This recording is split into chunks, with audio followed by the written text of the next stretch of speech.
बिस्मिल्लाहिर्रहमानिर्रहीम। अस्सलाम वालेकुम viewers, welcome to my channel G for Aqwal. Viewers, आप सब कैसे हैं? उम्मीद करती हूँ आप सब खैरियत से होंगे। व्यूअर्स, आज मैं बहुत ही मज़े की और बहुत ही यमी सी रेसिपी लेकर आई हूँ आपके लिए। ये जो कलरफुल सेवइयाँ हैं ये बहुत ही ज़्यादा मज़े की बनती हैं। ये आज मैं आपको बनाने का बहुत ही आसान सा तरीका बताने जा रही हूँ, लेकिन इसके लिए आपको मेरी वीडियो स्टार्ट से एंड तक देखनी होगी। तो अब हम चलते हैं रेसिपी के इंग्रेडिएंट्स की तरफ, लेकिन उससे पहले अगर आपने मेरे चैनल को सब्सक्राइब नहीं किया तो उसे सब्सक्राइब कर लें। साथ में बेल आइकन को ज़रूर प्रेस कीजिएगा ताकि हर न्यू आने वाली वीडियो का नोटिफिकेशन आप सब तक जल्द से जल्द पहुँच सके। अब हम चलते हैं रेसिपी के इंग्रेडिएंट्स की तरफ। ये मैंने बाज़ार की जो सेवइयाँ हैं रंगीन वो ली हैं। तो इसके अंदर मैंने जो है ऑयल डाला है, हाफ़ कप ऑयल डाला है। जैसे ही पैन गरम हो जाएगा इसके नीचे आपने बिल्कुल मीडियम आंच रखनी है। तो जैसे ही ऑयल गरम हो जाएगा इसके अंदर वो जो रंगीन सेवइयाँ हैं वो इसके अंदर डाल देंगे और अच्छे तरीके से इसको ब्राउन करेंगे। तो इतना ज़्यादा नहीं ब्राउन करना है कि ये जल जाए, थोड़ा सा हल्का सा कलर चेंज होना चाहिए। इसके बाद मैंने इसके अंदर पानी डाल दिया है, 3 से 4 कप पानी मैंने इसके अंदर डाल दिया है। तो आपने कोशिश ये करनी है कि ज़्यादा पानी नहीं डालना है, क्योंकि अगर ज़्यादा पानी डालेंगे तो ये बिल्कुल ही इसकी जो लुक है वो खूबसूरत नहीं लगेगी।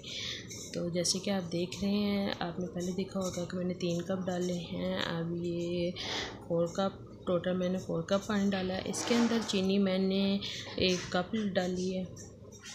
इन सारी चीज़ों को जैसे ही डालिए अच्छे तरीके से मिक्स करने के बाद, तो जैसे ही थोड़ा सा बॉयल आ जाएगा तो इसके ऊपर मैं रख दूँगी ढक्कन से, इसको कवर कर देंगे।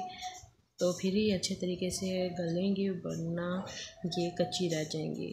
जैसे कि ये देखिए कितने अच्छे तरीके से इसका बॉयल आ रहा है।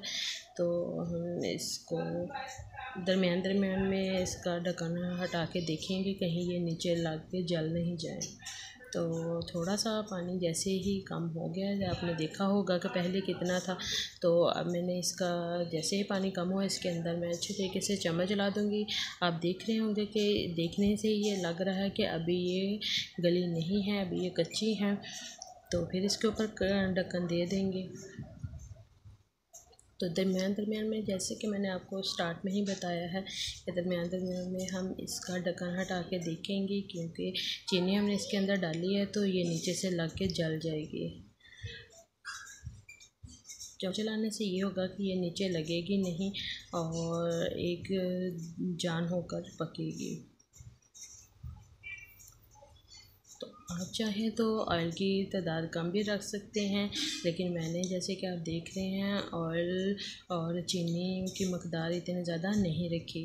तो इसको फिर से ढक देंगे। तो अब देखें, जैसे ही हमने इसका ढक्कन हटाया है तो काफ़ी हद तक इसका पानी बिल्कुल ही सूख गया है। तो अब इसकी मैं दिखाऊंगी आपको फ़ाइनल लुक। जैसे कि ये देखें आप, ये इसकी फ़ाइनल लुक देखने में भी बहुत ज़्यादा खूबसूरत लग रही है और खाने में तो ये बहुत ही ज़्यादा टेस्टी थी। ये आपने देखा होगा कितनी ज़्यादा आसानी से ये बनकर रेडी हो गई है। तो आप भी ज़रूर इसको ट्राई कीजिएगा। इसको बनाना बहुत ही ज़्यादा इजी है। आपको मेरा तरीका ज़रूर पसंद आया होगा, मैं उम्मीद करती हूँ। तो आप भी इसको ज़रूर ट्राई कीजिएगा। मुझे कमेंट बॉक्स में बताइएगा कि आपको मेरी आज की रेसिपी कैसी लगी। आपसे हम्बल रिक्वेस्ट है कि आप मेरे चैनल को सब्सक्राइब कर लीजिएगा। अब मिलते हैं नेक्स्ट वीडियो में। अल्लाह हाफिज़।